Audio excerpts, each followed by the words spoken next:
اعوذ باللہ من الشیطان الرجیم بسم اللہ الرحمن الرحیم الحمدللہ رب العالمین صلی اللہ علی محمد وآلہ الطیبین الطاہرین المعصومین ولعنت الدائم علی اعدائہم اجمعین من الآن الی قیام یوم الدین۔ مسائل فقہ میں گفتگو آج اگرچہ کافی تفصیل سے یہ موضوع آ چکا ہے پہلے بھی، لیکن آپ کو معلوم ہے مختلف موضوعات یہ آج کل دے رہے ہیں اور اسی حوالے سے جو موضوعات دیتے ہیں اس پر بات چیت ہو جاتی ہے۔ تو جو موضوعات دی ہیں اس میں ایک موضوع دیا ہے جس کو آج آپ کے سامنے شروع کر رہا ہوں، وہ ہے عدہ طلاق اور عدہ وفات کے فقہی احکام۔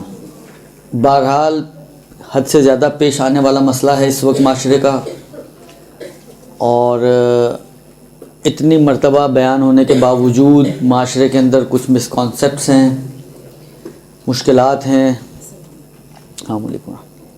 اس لیے کوئی حرج نہیں ہے ان کو تکرار کرنے میں، جس طرح اور بہت سے مسائل کئی دفعہ تکرار ہو چکے ہیں، تو اس کو بھی اگر تکرار کرتے ہیں تو کوئی حرج نہیں ہے۔ عرض خدمت یہ ہے کہ اگرچہ مشہور جملہ ہے کہ مباحات میں سے ابغض مباحات ہے طلاق،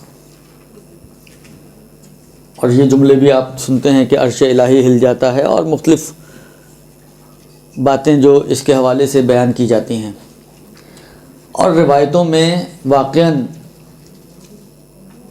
اسی انداز سے اس کو بیان کیا گیا ہے، اور احکام کے اعتبار سے بھی شریعت نے کوشش یہ کی ہے کہ اس کو مشکل قرار دیا جائے، مشکل بنایا جائے، تاکہ آسانی سے وجود میں نہ آنے پائے۔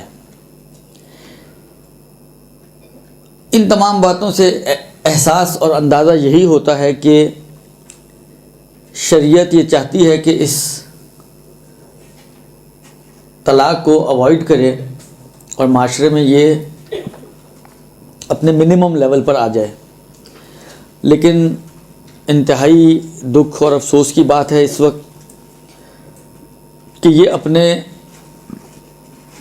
منیمم لیول آنے کی بجائے میکسیمم لیول کو چھو رہی ہے اور بڑھتی ہی چلی جا رہی ہے۔ آپ ریشو اٹھا کے دیکھیں، آپ 25 سال پہلے، 50 سال پہلے، اگر آپ لوگ ماشاءاللہ نیٹ یوز کرتی ہیں، نیٹ کی دنیا کی بچیاں ہیں، تو آپ ذرا سرچ کریں تو آپ کو اندازہ ہوگا کہ 50 سال پہلے کیا حال تھا، 25 سال پہلے کیا حال تھا، اور آج کیا حال ہے، کس تیزی سے طلاقیں بڑھ رہی ہیں۔ اچھا، اگر کوئی جینون ریزن ہو تو شریعت نے یہ بھی نہیں چاہا کہ کسی بھی طریقے سے نہ بن پائے تو آپ حتماً آگے طلاق رکھنے کا مقصد یہ ہے کہ بالآخر کہیں تو چاہتی ہے نا شریعت کی ہو جانی چاہیے، وَإِلَّا اگر کہیں پہ بھی نہ چاہے تو رکھنے کی ضرورت کیا تھی۔ تو کچھ ایسے قطعاً موارد آتے ہیں کہ جہاں پر طلاق کے علاوہ کوئی چارہ نہیں ہوتا، تو وہاں طلاق دے دینی چاہیے، کوئی حرج بھی نہیں ہے اس میں۔ لیکن مسئلہ یہ ہے کہ اس وقت جو ریشو بڑھ رہا ہے وہ کسی ایسے ریزنز کی بیس پر ہو کہ جو ایک جس کو کہیں عرفی ہو، عقلائی ہو، نہیں ہے۔ چھوٹی چھوٹی اور اوٹ پٹانگ اور فضول باتوں کی بیس پر طلاقیں ہو رہی ہیں۔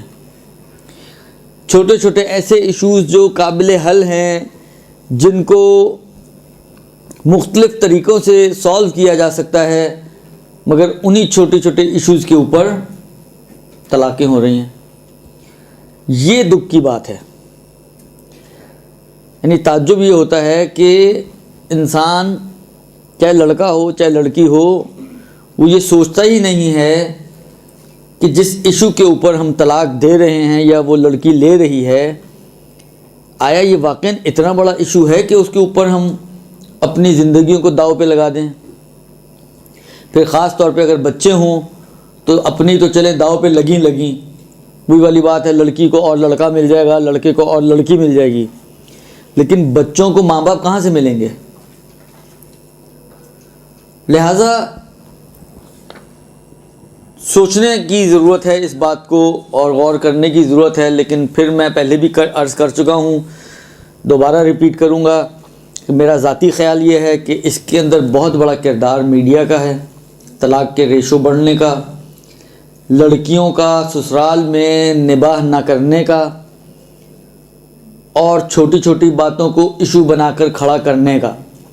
ان تمام چیزوں کے اندر میڈیا حد سے زیادہ رول پلے کر رہا ہے، جو بچیوں کو یہ سکھا رہا ہے کہ کوئی ضروری نہیں کہ تم ایک کے ساتھ ہی رہو، جس طرح انسان کپڑے بدلتا ہے اس طرح سکھایا جا رہا ہے کہ انسان شوہر بدل دے۔ یہ سوچ کوئی اچھی سوچ نہیں ہے۔ دیکھیں، کوئی بہت مجبوری والی پوزیشن ہو تو کوئی حرج بھی نہیں ہے، لیکن جو میں عرض کر رہا ہوں کہ بلا وجہ اور بغیر ایسے ریزنز کے کہ جو کوئی جینوئن ریزن ہو، چھوٹی چھوٹی باتوں کے اوپر جو ایشوز کھڑے کیے جا رہے ہیں اور طلاقیں ہو رہی ہیں، یہ بری چیز ہے، اور اس کے اندر میڈیا کا بہت بڑا رول ہے۔ اور ماشاءاللہ ہم لوگ سب اپنے گھروں میں رکھتے ہیں اس کے یعنی ایک دوسرے کے بغیر ہمارا گزارا ہے، ٹی وی کے بغیر گزارا نہیں ہے، لہذا پھنسے ہوئے ان چیزوں میں۔ تو ضروری ہے کہ اس کے فقہی احکام بھی انسان پہچانے۔ بہت بڑی بعض جگہ پہ غلطیاں ہو رہی ہیں اور جو نہیں ہونی چاہیے، حتیٰ بعض اوقات بعض صورتیں ایسی بن جاتی ہیں کہ جہاں پر حرمت ابدی کی بات آ جاتی ہے، لیکن لوگ نہیں ہیں متوجہ ان باتوں کی طرف۔ طلاق کی جو شرائط ہیں اس کے حوالے سے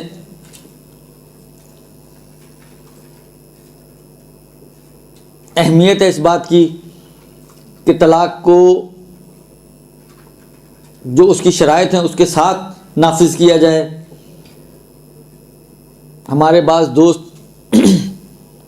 بہت اس مسئلے کے اوپر بقول ان کے ہم نے تمام بڑے بڑے علماء سے اور معاشرے کے جو سرکردہ بزرگان ہیں ان تک یہ پیغام پہنچایا ہے کہ اس وقت جو طلاقیں ہو رہی ہیں وہ غلط طلاقیں ہو رہی ہیں، اور انہی طلاقوں کے بعد جو پھر شادیاں ہو رہی ہیں وہ آٹومیٹکلی غلط ہو جائیں گی۔ خود جب طلاق ہی نہیں ہوئی صحیح، تو صحیح طلاق نہ ہونا برابر ہے طلاق کے نہ ہونے کے، اور طلاق نہ ہونے کا مطلب یہ ہے کہ یہ ابھی بھی اس کی بیوی ہے، بیوی کسی اور کی ہے، شادی کسی اور سے کر رہی ہے، تو یہ خود بڑا مشکل مرحلہ ہے۔ لہذا اول تو ہونی نہیں چاہیے، اگر ہو تو ان چیزوں کا لحاظ رکھنے کی ضرورت ہے کہ جو طلاق کے لیے ضروری ہیں۔ طلاق کی ابتدائی طور پر دو قسمیں بنائی جاتی ہیں کہ طلاق یا طلاق رجعی ہے یا طلاق بائن ہے۔ طلاق رجعی اور طلاق بائن دو طلاقیں ہیں جن کے احکام الگ الگ ہیں، کچھ جگہ پہ مشترکات ہیں لیکن کچھ افتراقات بھی موجود ہیں دونوں کے احکام میں۔ پھر طلاق رجعی جو ہے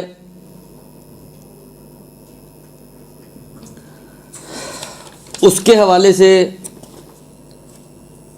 اگر ہم دیکھیں، سب سے پہلے اگر ہم طلاق رجعی سے شروع کریں تو فرماتے ہیں کہ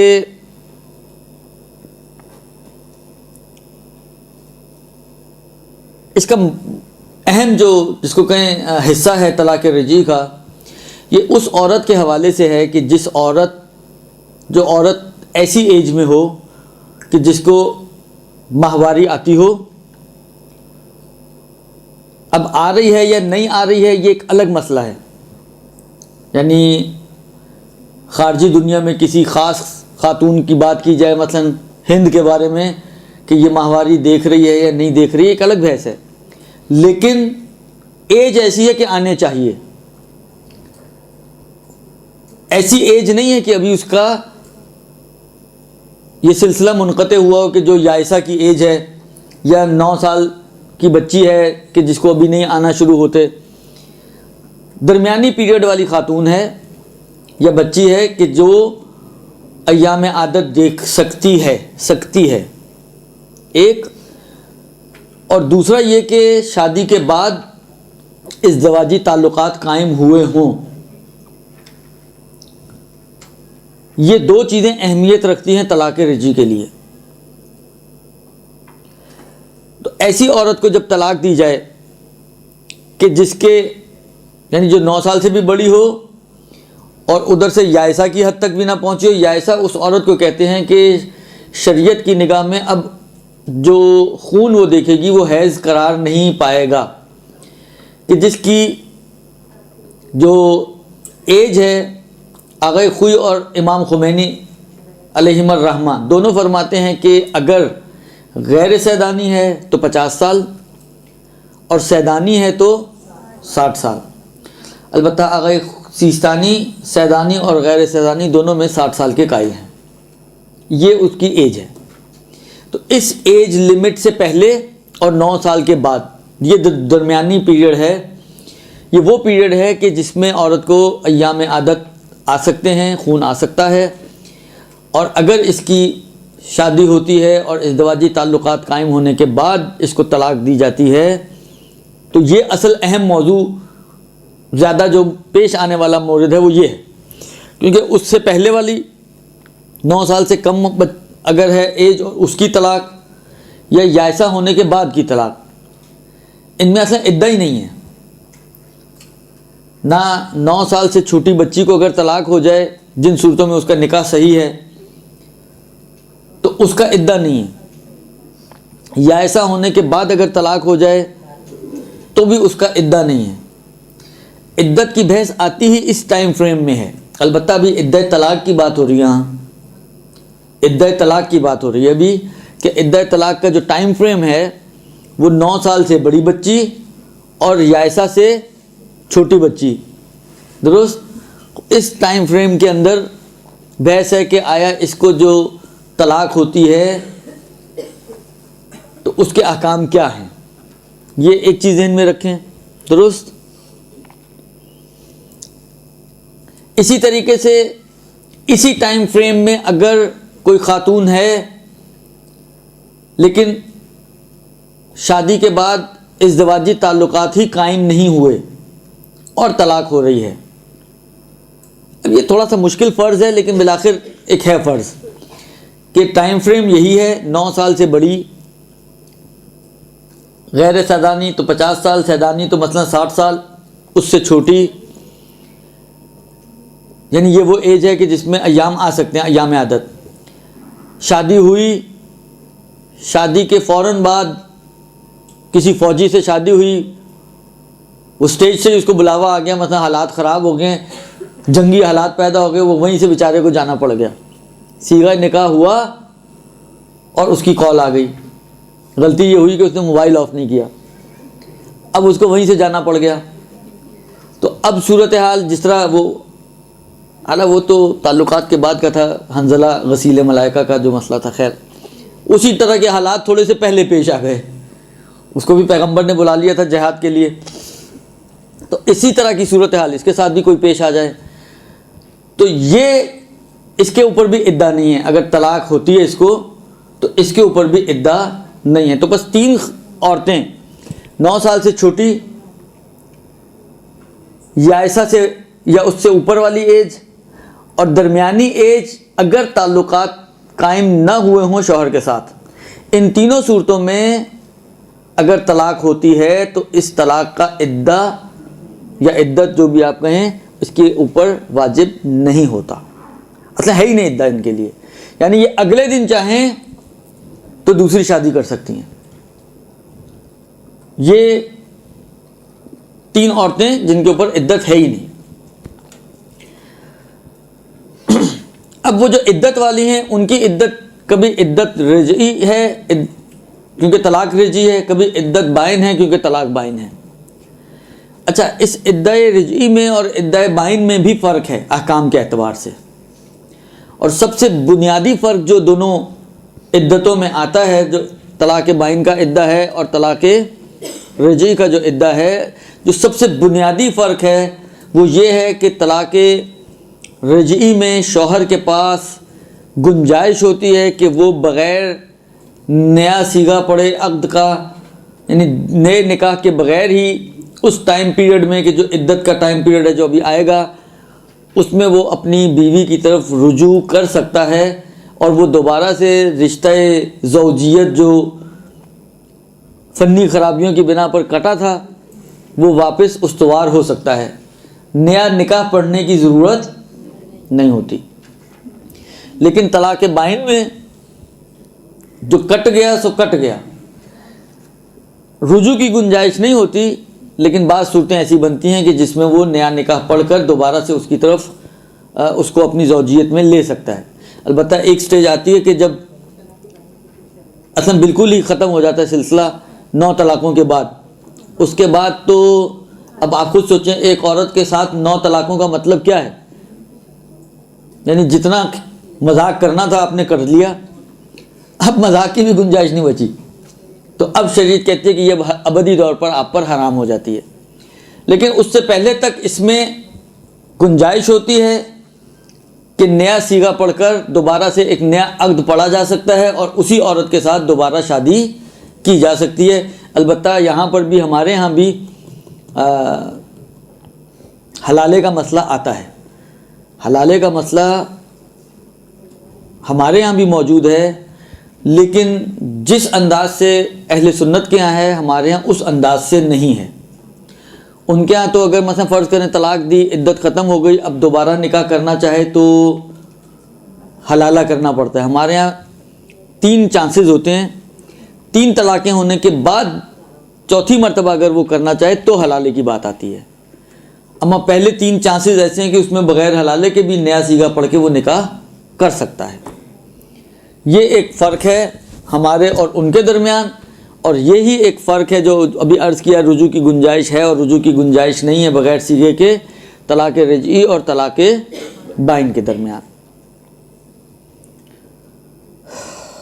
اس کے بعد وہ عورت کے جو اس ایج میں ہے کہ جس ایج میں اسے ایام عادت آنے چاہیے, لیکن کسی بھی طبی مثلاً فرض کریں مشکل کی وجہ سے میڈیکلی کوئی ایسی مشکل ہے کہ جس کی وجہ سے اس کو نہیں آ رہا خون, یہ اگر شادی کے بعد اور ازدواجی تعلقات قائم ہونے کے بعد اگر اس کو طلاق ہوتی ہے تو سوال یہاں پر یہ ہے کہ آیا اس کو عدت رکھنی ہے یا اس کو عدت نہیں رکھنی. کیونکہ ایک طرف سے فرض ہمارا یہ ہے کہ یہ ایسی ایج میں تو ہے, وہ جو ٹائم فریم ہمارا تھا وہ اس کے اندر ہی ہے, لیکن دوسری طرف سے مشکل اس کی ہے کہ اس کو خون آتا ہی نہیں ہے. تو آیا ایسی عورت, یعنی اگر خون نہ آنے کی جہت کو دیکھے تو یہ یائسہ کی طرح ہے ایک طرح سے, اگرچہ ایج یائسہ والی نہیں ہے لیکن ایک اعتبار سے یائسہ ہی کی طرح ہے, اس لیے کہ یائسہ کو بھی ایام عادت نہیں ہے, اس کے بھی ایام عادت نہیں ہے. دوسری طرف سے دیکھیں تو ٹائم فریم کے حساب سے اس کی ایج وہ ہے کہ جس میں آنا چاہیے اور نہیں آ رہا, تو 2 اس کے اندر اسپیکٹس آ جاتے ہیں.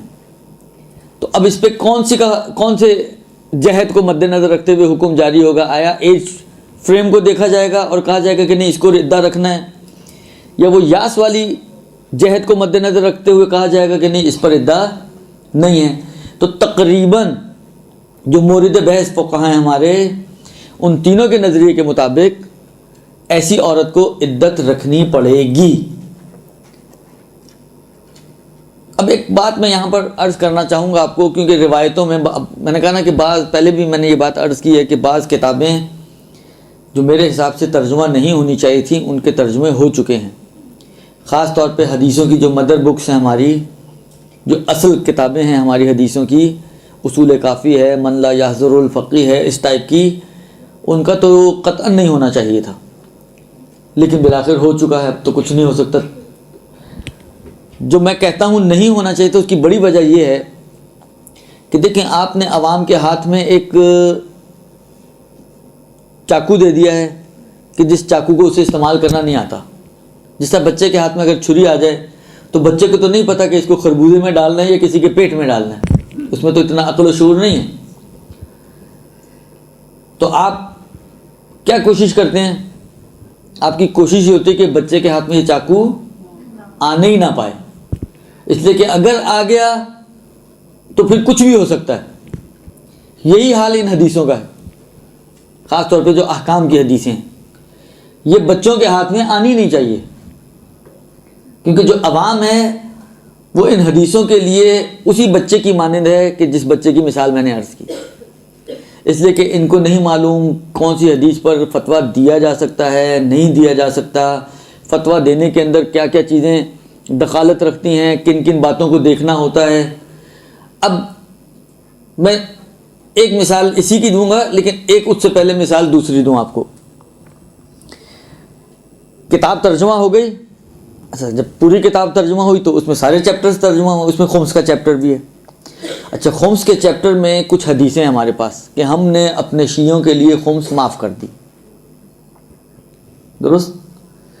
اس عنوان کے تحت کچھ حدیثیں جمع کی گئی ہیں جو ائمہ سے نقل ہوئی ہیں کہ ہم نے اپنے خمس شیعوں کے لیے معاف کر دی۔ اب جب یہ حدیث عوام کے ہاتھ میں آتی ہے تو وہ عوام جو پہلے سے ہی فقہا سے بدظن ہیں، جو فقہا کو اہمیت دینے کے لیے ویسے ہی تیار نہیں ہیں، جب اس حدیث کو دیکھتے ہیں تو ان کا عقیدہ اور مضبوط ہو جاتا ہے، کمزور نہیں ہوتا، مضبوط ہو جاتا ہے کہ ہم تو پہلے ہی کہتے تھے، ان لوگوں نے اپنے کھانے پینے کے لیے سارے سلسلے شروع کیے ہوئے ہیں۔ یہ دیکھو جی حدیث تو یہ کہہ رہی ہے، چھٹے امام تو یہ کہہ رہے ہیں کہ ہم نے معاف کر دیے، اور آغا سیستانی کہتے ہیں کہ نہیں واجب ہے خمس دینا۔ اب وہ یہ نہیں دیکھتے ہیں کہ یہ ایک ہیڈنگ کے اندر مثلا 2-4 حدیثیں آئی ہیں، اب باقی حدیثیں اٹھا کے دیکھیں، اس 2-4 حدیثوں کے مقابلے میں 200 حدیثیں موجود ہیں جو کہہ رہی ہیں خمس دو۔ ان کی نگاہوں میں وہ 200 حدیثیں نہیں آئیں گی، وہ اس 2 حدیثوں کو پکڑیں گے، اور یہ اب چاقو آ گیا بچے کے ہاتھ میں، اب جس کے پیٹ میں بھی اتار دے اس کی مرضی ہے، اس کو تو پتہ ہی نہیں نا کہ اس کا ہوتا کیا ہے، لہذا وہ وہی حال کرتے ہیں جو ہونا چاہیے، کہ فقہا کا بیڑا غرق کر کے رکھ دیں گے، اجتہاد کے خلاف باتیں شروع کر دیں گے، اور اسی چیز کو پروپوگیٹ کریں گے اپنے مذموم ارادوں کو مضبوط کرنے کے لیے۔ اسی قسم کا مسئلہ کچھ یہاں پہ بھی ہے۔ بعض روایتوں میں ائمہ علیہ السلام سے یہ پوچھا گیا کہ مولا اس عدت کی وجہ کیا ہے، کیوں عورت عدت رکھتی ہے؟ تو امام علیہ السلام نے جواب دیا تاکہ نسب مخلوط نہ ہو جائیں، تاکہ نسب مخلوط نہ ہو جائیں۔ اس نسب کی حفاظت کے لیے عورت کے اوپر عدہ رکھا گیا ہے، تاکہ اس ٹائم میں طے ہو جائے کہ یہ عورت حاملہ ہے یا حاملہ نہیں ہے، اگر ہے تو یہ بچہ کس کا ہے، یہ ساری باتیں کلیئر ہو جائیں، اس لیے عورت کے لیے عدہ رکھا گیا ہے۔ یہ روایتوں کے اندر موجود ہے۔ اب آج کی دنیا میں الٹرا ساؤنڈ اور پتہ نہیں الا بلا کیسے ٹیسٹ وغیرہ موجود ہیں کہ جن کے ذریعے آپ طلاق سے پہلے ہی طے کر سکتے ہیں کہ یہ عورت حاملہ ہے یا نہیں ہے۔ تو اب اگر عدہ رکھا جائے تو کیوں رکھا جائے بھائی؟ امام نے تو کہا تھا کہ عدہ اس لیے ہوتا ہے جب طے ہو گیا کہ یہ عورت کے اندر نسب کی کوئی مشکل پیش نہیں آئے گی، اس لیے کہ مثلا فرض کریں یہ طلاق سے پہلے ہی طے ہم نے کر لیا، ٹیسٹ ویسٹ کروا لیے اور رپورٹ ساری کلیئر آ چکی ہیں کہ یہ حاملہ نہیں ہے، تو اب کیا مسئلہ ہے بھائی؟ اب کیوں جو ہے اس کو 3 مہینے تک جو ہے روکا جا رہا ہے مثلا؟ یہ بھی یہی مشکل ہے یہاں پہ بھی۔ اب یہ ایک روایت ہے، اور یہ جو بیان ہوئی ہے یہ حکمت ہے، علت تو نہیں ہے۔ علت اور حکمت میں فرق ہے۔ علت جو ہوتی ہے اس چیز کو کہتے ہیں کہ حکم اس کے گرد چکر لگا رہا ہوتا ہے کہ یہ علت ہوگی تو حکم ہوگا، علت نہیں ہوگی تو حکم نہیں ہوگا۔ مثلا مثال کے طور پہ بعض روایتوں میں علت بیان کی گئی ہے کہ شراب حرام ہے لأنہ مسکر، کیونکہ وہ نشہ آور ہے۔ اب یہ پتہ چل گیا نا ہمیں کہ حرام ہونے کی علت کیا ہے؟ نشہ، لہذا جہاں جہاں نشہ ہوگا وہاں وہاں حرمت آ جائے گی، جہاں نشہ نہیں ہوگا وہاں حرمت نہیں آئے گی۔ اکثر اوقات فقہا اس بات کے قائل ہیں کہ روایتوں میں اکثراً علت نہیں ہوتی ہے، ہاں کہیں طے ہو جائے کہ یہ علت ہے تو ٹھیک ہے، لیکن اکثراً علت نہیں ہوتی، حکمت ہوتی ہے، فلسفہ ہوتا ہے اس کا۔ اب یہ فلسفہ ممکن ہے ایک سے زیادہ بھی تو کسی چیز کی فلسفیز ہو سکتی ہیں نا۔ آپ ایک کام انجام دے رہی ہیں، اس کی کئی وجوہات ہوں، کسی نے پوچھا، آپ نے گلے سے اتارنے کے لیے کوئی ایک وجہ اس کو بتا دی۔ اب آپ نے تو کوئی ایک وجہ بتائی ہے، لیکن یہی تو ہول سول نہیں تھی، اس کے علاوہ بھی وجوہات تھیں آپ کے ذہن میں۔ مثلا فرض کریں آپ یہاں آتی ہیں، درست؟ کوئی آپ سے پوچھے جی آپ یہاں کیوں جاتی ہیں، اپنا سارا اتوار کیوں غارت کرتی ہیں؟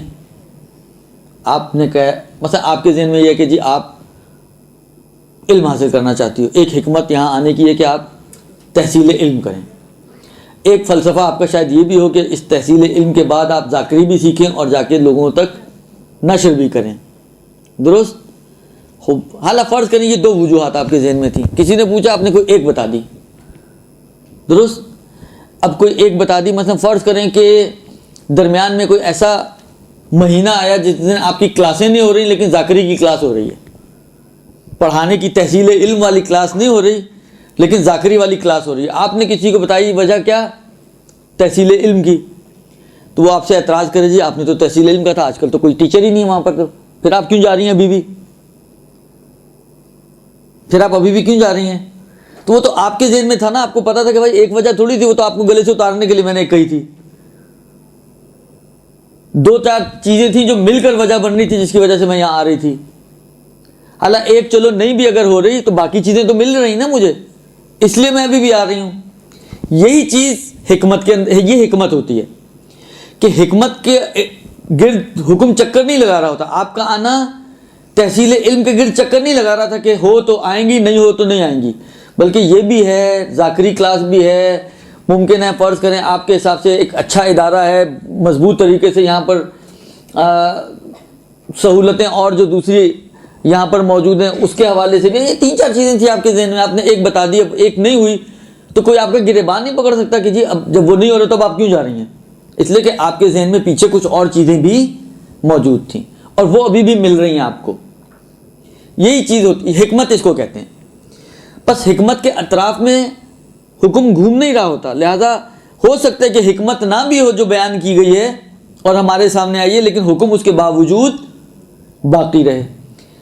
تحصیل علم نہیں بھی ہو رہا مگر آپ کا آنا کنٹینیو رہے، اس لیے کہ آپ ذاکری کی کلاس جا رہی ہیں، یا اور مثلا جو سہولتیں اگر فرض کریں یہاں ایک لائبریری اچھی بنی ہوئی ہے کہ آپ اپنے فری ٹائم میں لائبریری سے استفادہ کر سکتی ہیں، یہ بھی ایک وجہ تھی آپ کے یہاں آنے کی۔ مثلا ممکن ہے نہ ذاکری ہو رہی ہو نہ تحصیل علم ہو رہا لیکن لائبریری کھلی ہو، آپ ابھی بھی لائبریری سے استفادے کے لیے آ جاتی ہوں، تو مختلف چیزیں اس کے اندر آ سکتی ہیں۔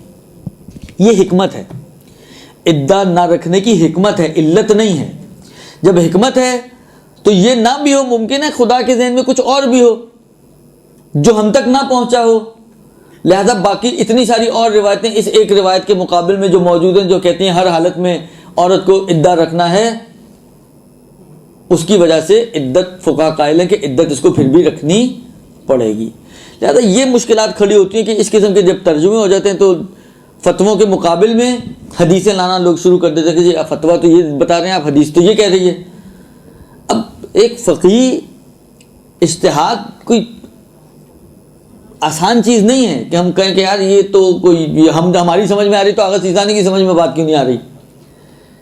وہ جو ان کی سمجھ میں آئی ہے وہ آپ سوچ بھی نہیں سکتی، اس لیے کہ وہ جہاں جس نتیجے تک پہنچے انہوں نے 10 مراحل کو طے کرنے کے بعد یہاں تک نتیجہ نکلا ہے۔ آپ نے ماشاءاللہ اپنے علم لدنی سے فیصلہ کر دیا، ان کے پاس ہے نہیں علم لدنی، مشکل یہ ہے، لہذا وہ اپنے پورے پروسیس جو گزرتا ہے اس سے گزر کر ایک فتوے تک پہنچتے ہیں۔ اس لیے کوشش کریں کہ اس قسم کے اعتراضات کے جو فتووں کو کے مقابل میں اگر حدیث آپ کے سامنے آتی تو اس کو منشأ اعتراض قرار نہ دیں، اس کی وجہ سے فقہ کے اوپر اعتراض نہ کریں کہ جی یہ کیسے انہوں نے یہ کہہ دیا جبکہ روایت تو یہ کہہ رہی ہے، اس لیے کہ اس کے مقابل میں بھی اور بہت اتفاق کی بات ہے۔ میں آج جب یہ یہاں آنے کے لیے میں نے ذرا آغا سیستانی کی سائٹ کھولی، میں نے کہا دیکھیں استفتاحات میں انہوں نے کیا باتیں کی ہیں۔ کسی نے ایک سوال پوچھا ہوا تھا کہ یہ اب بہت ایگزیکٹلی میرے ذہن میں نہیں ہے لیکن مفہوم عرض کر رہا ہوں، اسی طرح کی بات تھی اس میں کہ یہ جو آپ نے فتویٰ دیا ہے، تو جس فتوے کے اندر، جس روایت کے اندر یہی بات آپ نے بیان کی ہے، وہ روایت سند کے اعتبار سے کمزور ہے، اور جو سند کے اعتبار سے مضبوط ہے اس کے اندر یہ بات نہیں ہے جو آپ بیان کر رہے ہیں، تو پھر آپ نے فتویٰ کیسے دیا؟ سوال کیا ہوا ان سے۔ پھر آقا نے ایک دوسری روایت کا ریفرنس دیا اور اس کو بتایا کہ یہ روایت موجود ہے، اس میں یہ جملہ آیا ہے، اس جملے سے یہ نتیجہ نکل رہا ہے، اور اس نتیجے کے بیس پر یہ فتویٰ بنتا ہے جو میں نے بیان کیا ہے۔ اب کاش آپ لوگوں کو عربی آتی ہوتی تو میں آپ کو ریفرنس دیتا، آپ جا کے پڑھیں تو آپ کو اندازہ ہو کہ اجتہاد ہوتا کیا ہے۔ اجتہاد صرف روایت دیکھ کے ایک روایت پہ اکتفا کرنے کا نام نہیں ہے۔ اس چیپٹر میں جتنی بھی روایتیں آتی ہیں سب کو غور کیا جاتا ہے اور سب کے بعد نتیجہ نکالا جاتا ہے۔ اصل تو اجتہاد وہ ہے۔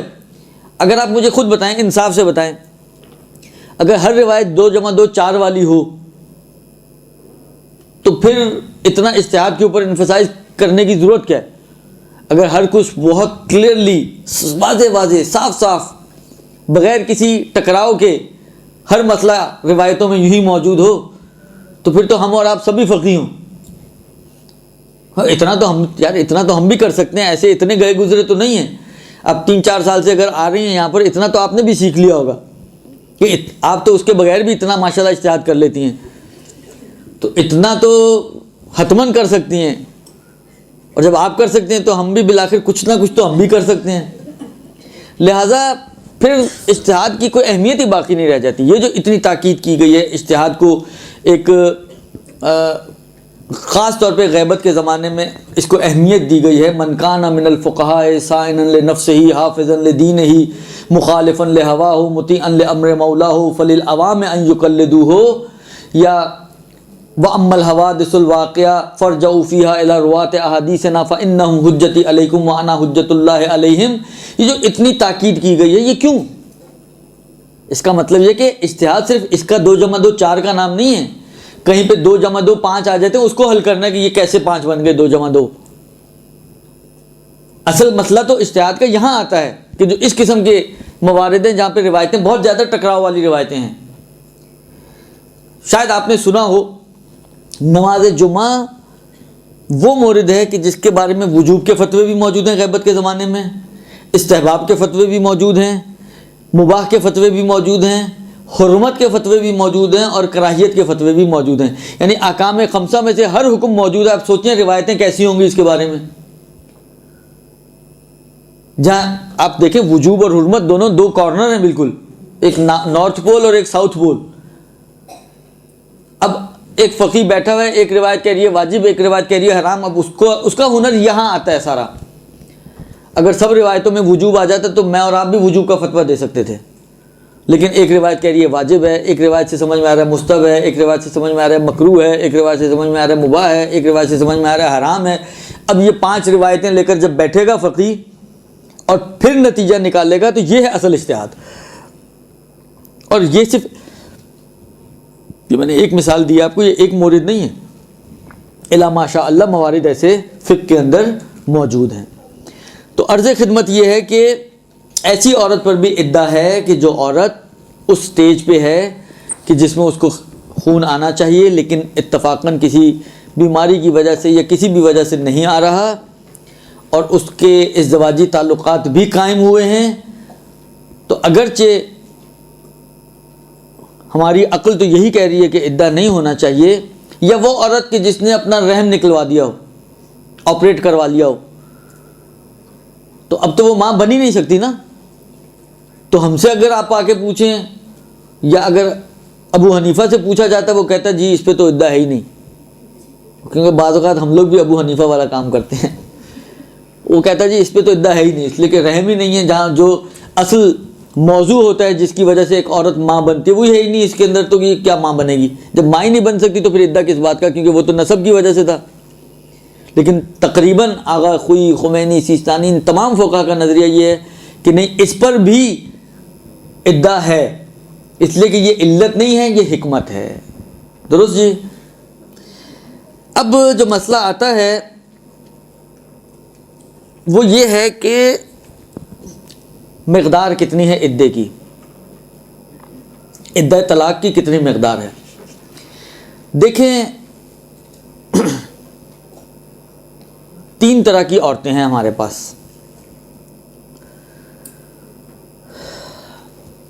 ایک وہ عورت جو پہلے ہم تقسیم کریں کہ یا تو عورت نارمل ہے یعنی اس کا جو سرکل ہے حیض کا وہ نارمل ہے، بالکل نارمل طریقے سے چلتا ہے، ہر مہینے جو 6-7 دن 5 دن 4 دن 3 دن سے زیادہ 10 دن کے اندر تک کا پیریڈ کوئی ایسا ہے کہ جس میں اس کو پیریڈز آتے ہیں اور پھر وہ نارمل طریقے سے یعنی وہ چل رہی ہے.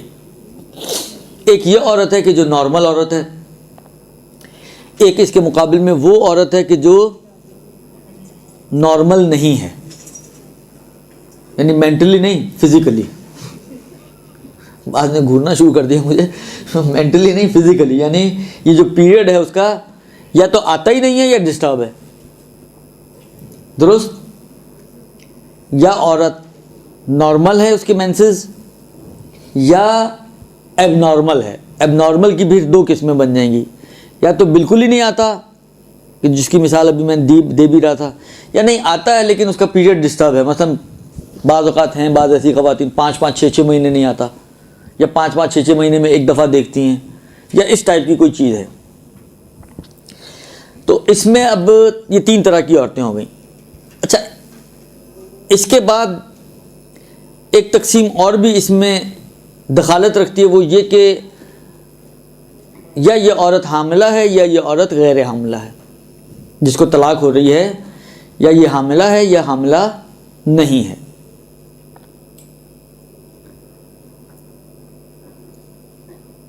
عورت کا عدہ 3 حیض ہیں. اب ظاہر بات ہے یہ 3 حیض اس میں ہوگا کہ جس کا حیض نارمل ہے.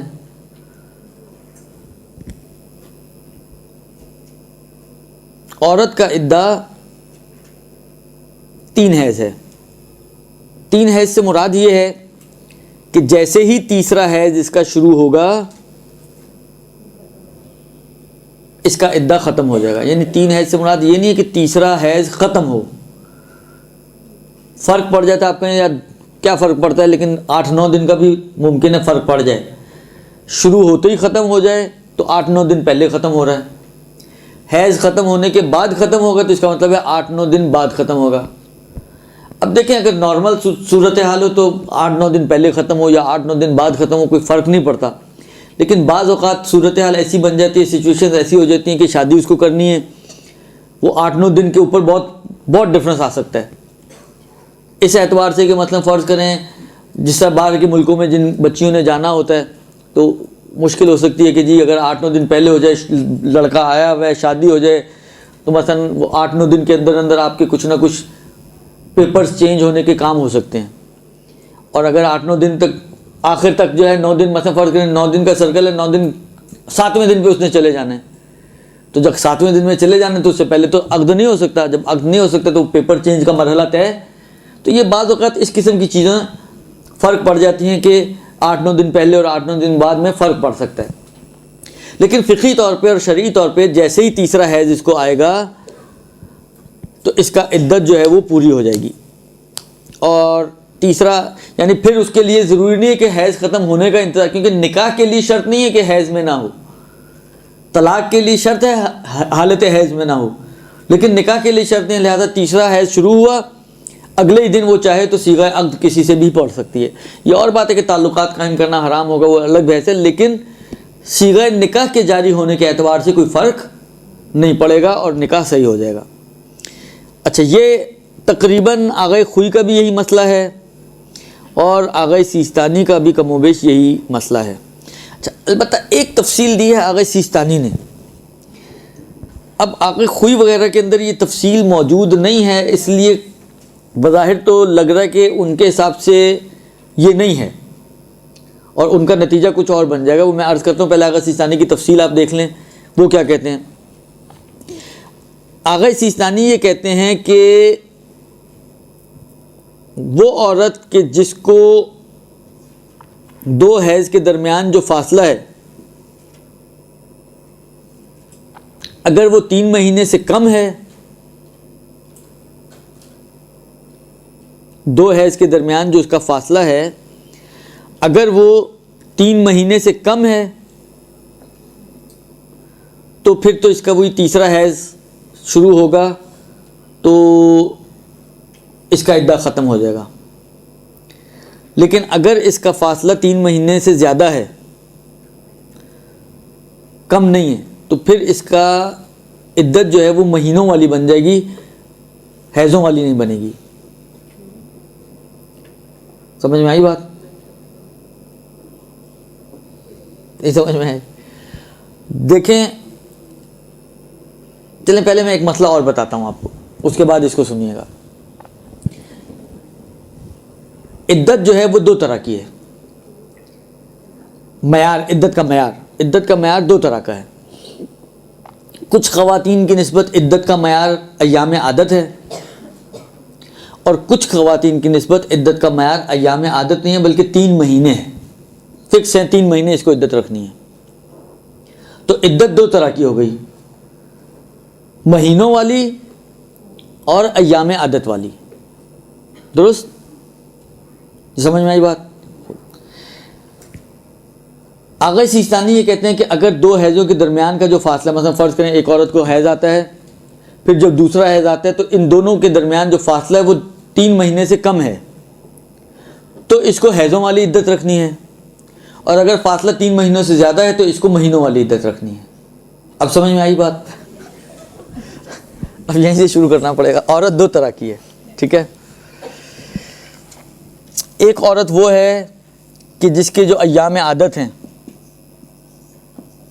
درست، یہ ایام عادت جو 2 حیض ہیں اس کے، ان کے درمیان جو فاصلہ، مثلا ایک حیض یہ ہے اور دوسرا حیض یہ ہے، یہ جو درمیانی فاصلہ ہے، ویسے شریعت کے اعتبار سے کتنا فاصلہ ہے؟ 10 دن. 10 دن سے کم نہیں ہونا چاہیے، منیمم 10 ڈیز. لیکن اس عورت کا فاصلہ 3 مہینے، مطلب فرض کریں 2 مہینے ہیں، یعنی ہر 2 مہینے بعد یہ خون دیکھتی ہے، ٹھیک ہے. ایک مرتبہ یہ ہے کہ جس کے یہ جو فاصلہ ہے یہ 2 ماہ سے زیادہ، مثلا 3 ماہ سے زیادہ ہے، یعنی آغا سیستانی کے 3 مہینے سے کم یا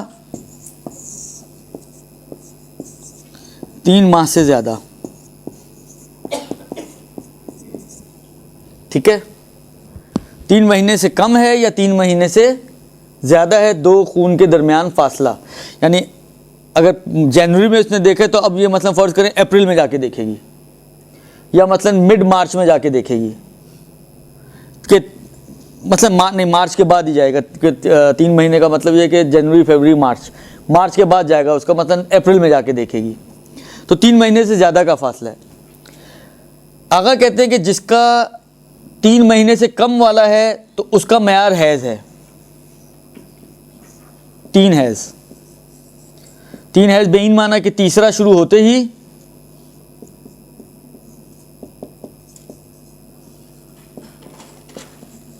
عدت ختم. درست؟ جس کا خون کا سرکل جو ہے 3 مہینے سے کم کا ہے اس کا معیار یہی ہے، 3 حیض ہی ہے، ٹھیک ہے. تیسرا شروع ہوگا، اب چاہے مثلا فرض کریں 8 مہینے بن جائے، فرق نہیں پڑتا، لیکن اس کو عدت اسی طرح رکھنی ہے، اس کی عدت اسی پہ ختم ہوگی، معیار اس کے لیے یہ رہے گا. لیکن جس کا 3 مہینے سے زیادہ ہے اس کا معیار پھر 3 ماہ ہے، اس کی عدت 3 حیض نہیں ہے بلکہ 3 ماہ ہے. درست؟ یعنی اس کو 3 مہینے پرہیز کرنی ہے اس بات سے کہ وہ دوسری شادی نہیں کر سکتی. عدت کا مین ہم و غم دوسری شادی ہے، اگرچہ کچھ اور شرعی وظائف بھی ہیں اس کے اندر، لیکن جو بڑا ہدف ہے اس عدت کا، جو میں نے ابھی بھی شروع میں جو کہانیاں سنائی ہیں، وہ یہی ہے کہ یہ عورت دوسری شادی نہ کرے، اس ٹائم پیریڈ میں دوسری شادی نہ کرے. درست؟ اب یہ سمجھ میں آئی بات؟ سب کی آ گئی سمجھ میں؟ جن کو نہیں آئی تھی اس وقت، بس یا معیار 3 حیض ہے یا معیار. تو آغا کہتے ہیں کہ جس کا سرکل 2 مہینے سے 3 مہینے سے کم ہے اس کا معیار حیض ہے، اور جس کا سرکل 3 مہینے سے زیادہ ہے اس کا معیار 3 مہینے ہے. اس کو 3 مہینے عدت رکھنی ہوگی، اور دوسری والی کو 3 حیض عدت رکھنی ہوگی. یہ ایک تفصیل دی ہے. اب یہ تفصیل آغا خوئی کے اندر نہیں ہے, آغا سیستانی خمینی میں نہیں ہے. اس کا نتیجہ تو یہ نکل رہا ہے کہ اگر اس کا 3 مہینے سے زیادہ بھی ہے اور سرکل ہے, ایک مرتبہ یہ کہ آتا ہی نہیں ہے, موڈ ہوا آ گیا, نہیں موڈ ہوا تو 2 سال نہیں آیا, تو یہ تو پھر 3 مہینے پہ آ جائے گی. لیکن جس کا ایک سرکل بنا ہوا ہے ولو ٹائم پیریڈ زیادہ ہی ہو, تو آغا خوئی اور آغا خمینی کے کلمات سے جو سمجھ میں آتا ہے وہ یہی سمجھ میں آتا ہے کہ اس عورت کو حیض ہی عدہ بنانا پڑے گا. لہذا میکسیمم یہ ہوگا کہ اس کا عدہ فرض کریں 12 مہینے کا ہو جائے گا, پورا سال اس کو عدت میں گزارنی پڑے گی, لیکن کرنا پڑے گا. یعنی آغا خوئی اور خمینی نے ایسی کوئی تفصیل نہیں دی ہے, اور انہوں نے کلی طور پر اور مطلقاً لکھا ہے کہ جس کو خون آتا ہو اس کا عدہ یہی ہے کہ 3 حیض آئیں گے تو تیسرا حیض آتے ہی اس کا عدہ ختم ہو جائے گا.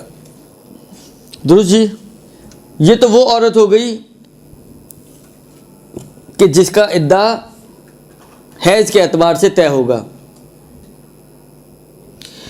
وہ عورت کہ جس کو حیض ہی نہیں آتا اور وہ اس ایج میں ہے کہ جس میں حیض آنا چاہیے, اس کا عدہ 3 ماہ کا ہے. اب سوال یہ ہے کہ یہ ماہ کون سے ماہ ہیں, کیونکہ چند دنوں کا اس میں بھی فرق پڑ سکتا ہے. حلالی یعنی قمری ماہ ہیں یا انگلش ماہ ہیں, تو اس میں فرماتے ہیں آغایون تقریباً تینوں کا نظریہ یہی ہے کہ یہ قمری ماہ ہیں. اچھا, اب اس کی کیلکولیشنز کس طرح ہوں گی؟ دیکھیں, اگر تو بالکل پہلی ہی تاریخ کو ہوا ہو تو کیلکولیشن آسان ہے. جیسے ہی تیسرا قمری مہینہ ختم ہوگا, اب چاہے تینوں 29 کے رہے ہوں, چاہے جو بھی صورتحال رہی ہو, تو اس کو کیا کرنا پڑے گا, اس کا عدہ تمام ہو جائے گا. لیکن اگر کہیں درمیان سے سٹارٹ ہو, مثلا فرض کریں طلاق ہوئی ہے 10 تاریخ کو, 10 ربیع الاول کو, اب مسئلہ یہ ہے کہ 10 ربیع الاول کو اس کی طلاق ہوئی ہے, تو اب 10 ربیع الاول یعنی کس طرح کیلکولیشن ہوگی؟ 10 ربیع الاول سے 10 ربیع ثانی, 10 ربیع ثانی سے 10 جمادی الاول, 10 جمادی الاول سے 10 جمادی ثانی. آیا یوں کیلکولیشن ہوگی یا نہیں؟ درمیان کے جو 2 مہینے وہ تو اپنے حساب سے چلیں گے. ہم نے تو ابھی 30 کی کیلکولیشنز کی ہیں نا.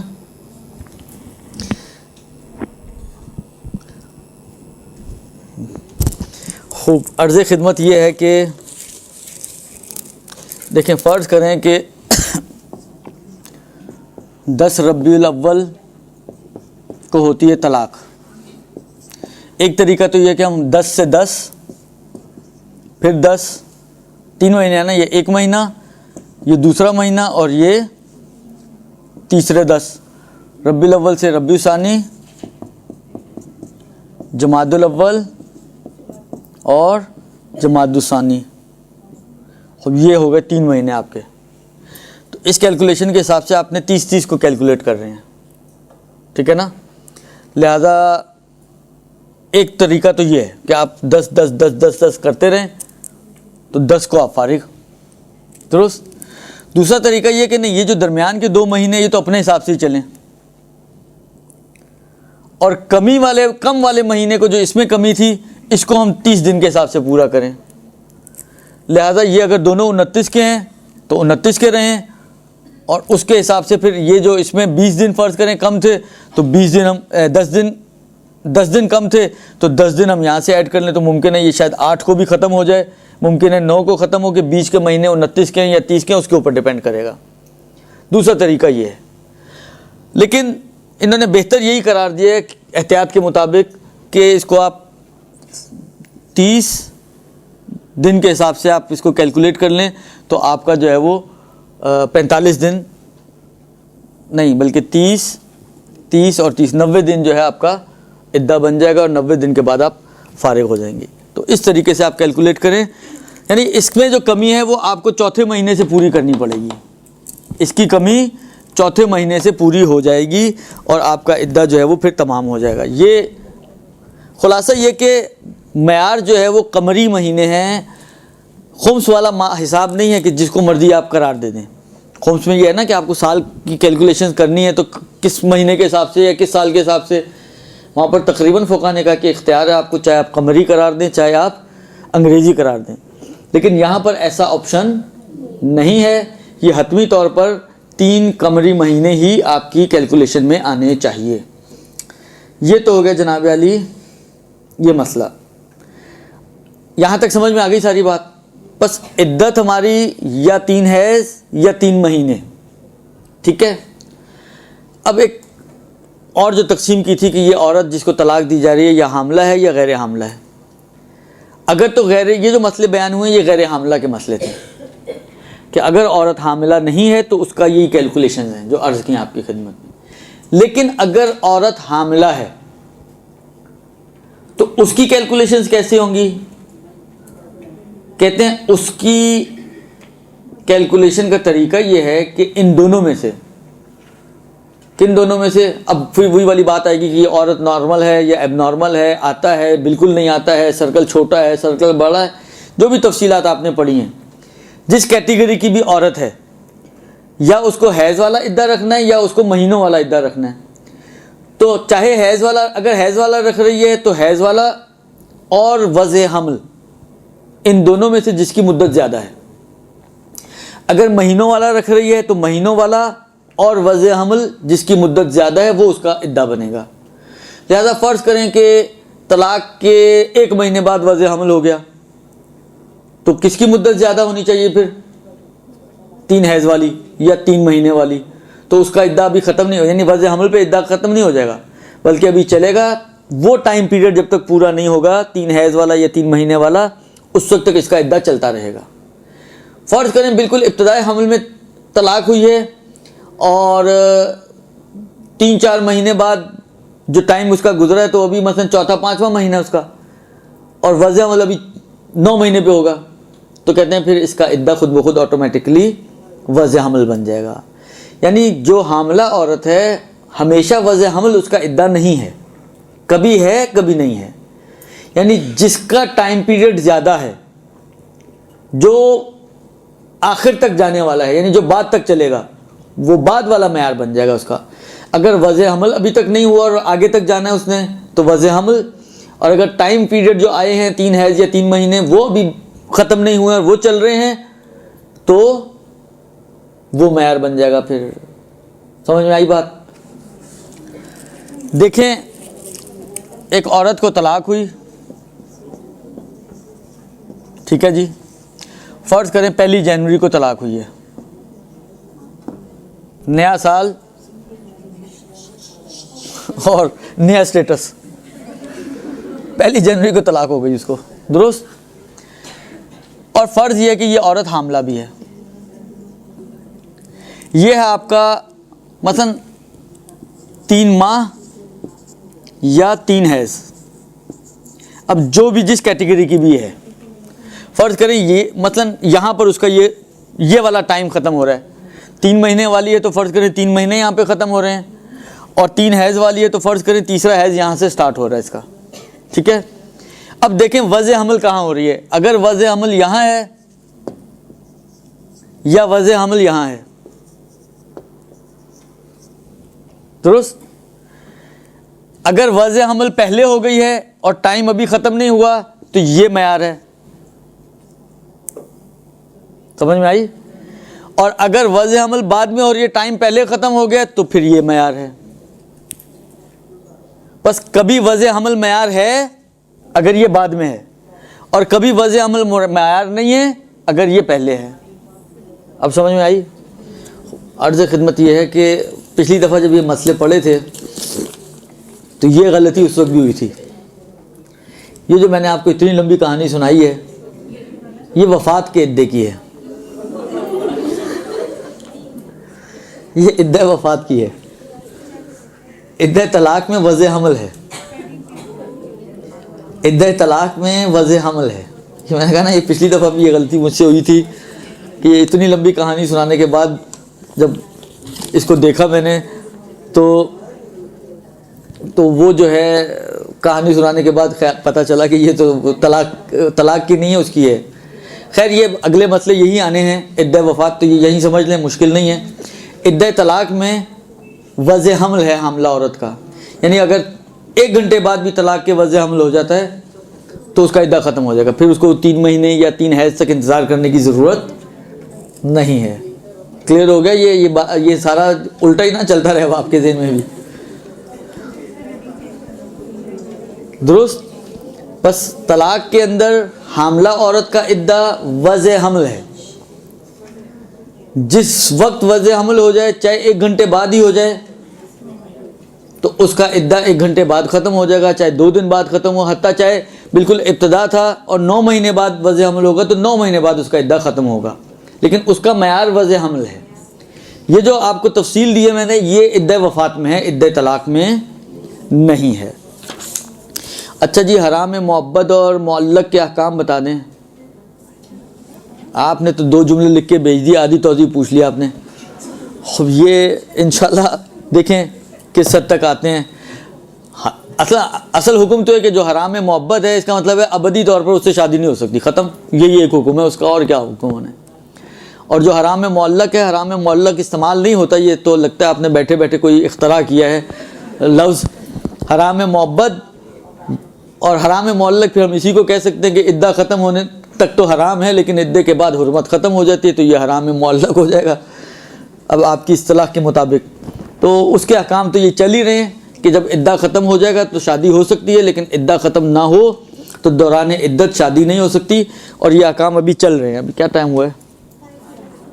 ابھی 8 منٹ باقی ہیں، درست؟ حالت 2-3 1-2 مسئلے اور آ سکتے ہیں۔ اس کے بعد فرماتے ہیں کہ اچھا، یہ جو ٹائم فریم جو دیا گیا ہے یہ عقد دائم کا ہے، یہ ٹائم فریم عقد دائم کا ہے، یعنی اگر کسی عورت کا دائمی عقد ہوا ہو کسی مرد سے اور وہ اس کو طلاق دے دے تو یہ ٹائم فریم ہے 3 مہینے یا 3 حیض۔ لیکن اگر عقد دائم نہ ہوا ہو، کچھ مدت کا صیغہ پڑھا گیا ہو، مثلا متع پڑھا گیا ہو، اور اس کے بعد تعلقات قائم ہوئے ہوں، دیکھیں اگر تعلقات قائم نہیں ہوئے ہوں، چاہے عقد دائم ہو چاہے عقد متع ہو، دونوں صورتوں میں عدہ نہیں ہے۔ عدہ کا صورت آتی ہی اسی صورت میں ہے کہ جب تعلقات قائم ہوئے ہوں۔ اب اگر تعلقات قائم ہوئے ہیں، صیغہ ہوا تھا ایک مدت کے لیے، تعلقات قائم ہوئے ہیں، اب وقت ختم ہو گیا ہے یا مدت بخش دی ہے شوہر نے، کیونکہ اس میں طلاق نہیں ہوتی، تو اب اس کو بھی عدت رکھنی ہے۔ یعنی ایسا نہیں ہے کہ متع والی عورت کے اوپر عدت نہیں ہوتی، نہیں، اس پر بھی عدت ہے، اور اس کی عدت فرماتے ہیں کہ وہی والی بات ہے کہ اگر اس کو حیض آتا ہے تو 2 حیض، اور اگر اس کو حیض نہیں آتا تو 45 دن، یعنی آدھا، اس دائمی کا آدھا ہے، وہاں 3 مہینے تھے یعنی 90 دن، یہ 45 دن ہو جائیں گے، یعنی اس عورت کا آدھا۔ تو اگر اس متع والی عورت کو عدت رکھنی ہے تو یا 2 حیض ہے اگر حیض آتے ہوں، اور اگر حیض نہ آتے ہوں تو 45 دن۔ 2 حیض سے مراد بھی یہاں پہ یہی ہے کہ دوسرا حیض شروع ہوگا تو اس کی عدت ختم ہو جائے گی۔ اچھا، ایک مسئلہ آتا ہے جو ایک غلط فہمی ہے لوگوں کے، جب ہم یہ بات کرتے ہیں نا کہ تعلقات قائم ہوئے ہیں یا تعلقات قائم نہیں ہوئے۔ مثلا فرض کریں ایک عورت ہے، 10 سال سے اس کا شوہر جو ہے وہ مثلا دبئی میں ہے، سعودیہ میں ہے، مسقط میں ہے، XYZ کسی بھی باہر کی دنیا میں گھوم رہا ہے، اور 10 سال بعد وہ اس کو طلاق دے دیتا ہے، وہیں سے بیٹھے بیٹھے اس نے صیغہ طلاق جاری کر دیا۔ اب 10 سال سے وہ ملک سے باہر تھا، تو 10 سال سے ظاہر بات ہے اس کی ملاقات نہیں ہوئی اپنے شوہر سے۔ اب سوال یہ ہے کہ اس پر عدت ہوگی یا نہیں ہوگی؟ اب تک جتنے مسئلے آپ لوگوں نے جتنی فقاہت سیکھی ہے، آپ کی فقہ و فقاہت کیا کہتی ہے کہ اس عورت پر کہ 10 سال اس کا شوہر باہر رہا اور وہی باہر سے اپنے ملک آئے بغیر ہی اس نے طلاق جاری کر دی اور اس کو آزاد کر دیا، اس عورت پر عدت ہوگی یا نہیں ہوگی؟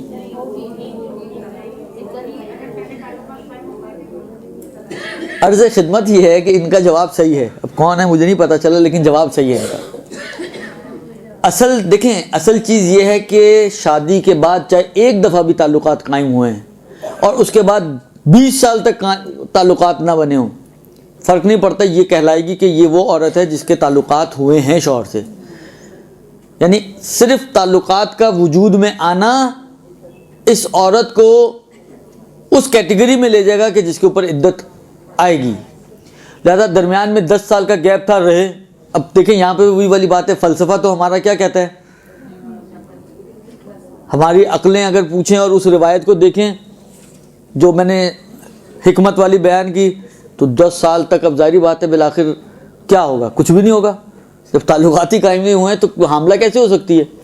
لیکن اس کے باوجود شریعت کہتی ہے کہ اس کو عدت رکھنی ہے، کیونکہ وہ حکمت ہے، وہ علت نہیں ہے کہ آپ کہیں وہ نہیں ہے تو وہ بھی نہیں ہونا چاہیے عدہ۔ لہٰذا یہ ایک غلط فہمی ہمارے معاشرے میں بہت زیادہ ہے کہ وہ سمجھتے ہیں کہ اس عورت پہ عدہ نہیں ہے، جبکہ اس عورت پر عدت ہے۔ اس عورت کو یعنی ہمیں دیکھنا ہے کہ شادی کے بعد ایک دفعہ بھی اگر تعلقات قائم ہوئے ہیں تو یہ وہ والی عورت ہے کہ جس کے ساتھ اس کے شوہر کے تعلقات قائم ہوئے ہیں، بس اس کو عدت رکھنی ہے، چاہے درمیان میں 100 سال کا فاصلہ آ جائے اور دونوں نے 100 سال تک ایک دوسرے کی شکل نہ دیکھی ہو۔ البتہ یہ اور بات ہے کہ 100 سال کا فاصلہ آنے کے بعد یہ ویسے ہی یائسہ ہو چکی ہوگی اور یائسہ ہونے کی وجہ سے عدہ ساقط ہو جائے گا، لیکن تھوڑا نیچے کر لیں، 100 سال لمبے ہی ہو گئے کچھ زیادہ، تو مثلا 40 سال تک اس نے جو ہے وہ، یا 20 سال تک اس نے اپنے شوہر کی شکل بھی نہ دیکھی ہو، اس کے باوجود اس کو عدت رکھنی ہے، اس لیے کہ یہ اس کیٹیگری میں شامل ہو چکی ہے کہ جس عورت کے اوپر عدت ہوتی ہے۔ درست جی؟ خب یہ 2 لمبی لمبی کہانیاں آئی ہیں، یہ تو پورا خط ہے۔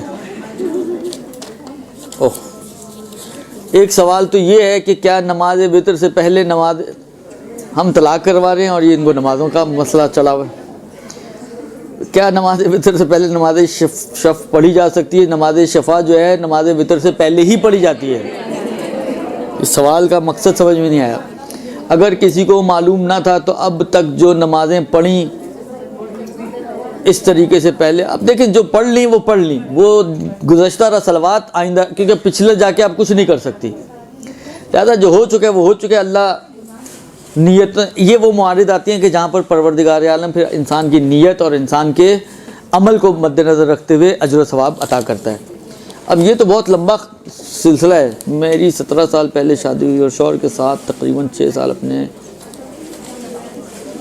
اچھا ایک کام کریں کہ آپ میں سے ٹائم تقریباً ہو گیا، آج یہیں پہ ہم ختم کر دیتے ہیں۔ اگر کسی کا اور کوئی سوال تو نہیں ہے؟ یہ کیا، یہ بھی پکتے سالن میں اگر خون کا ایک قطرہ گرے تو کیا سالن نجس ہو جائے گا؟ جیسے ہی خون گرے گا وہ سالن پورا نجس ہو جائے گا، لہذا اس کے اندر وہ مشکل کھڑی رہے گی۔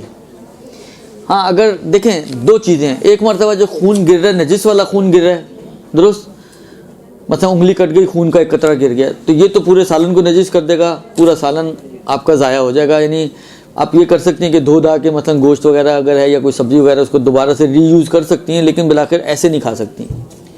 دوسری صورت یہ کہ مثلا جب آپ کھانا پکاتی ہیں تو بعض اوقات اس میں خون آ جاتا ہے، مثلا خاص طور پہ مرغی کا سالن ہو یا کلیجی وغیرہ ٹائپ کی چیز ہو، لیکن یہ ہے کہ پکتے پھر وہ سالن کے اندر گھل مل کے ختم ہو جاتا ہے، تو اس کو حرج نہیں ہے کھانے میں، کیونکہ اس نے کھانے کو نجس نہیں کیا، یہ پاک والا خون ہے۔ لہذا اس کو اگر یہ والا پاک والا خون اگر گھل مل کے ختم ہو جاتا ہے اس طرح سے کہ اب وہ کہلا ہی نہیں رہا کہ اس کے اندر خون ہے، تو اس کھانے کو کھانے میں کوئی حرج نہیں ہے، لیکن اگر نجس خون گرتا ہے تو وہ نجس کر دے گا۔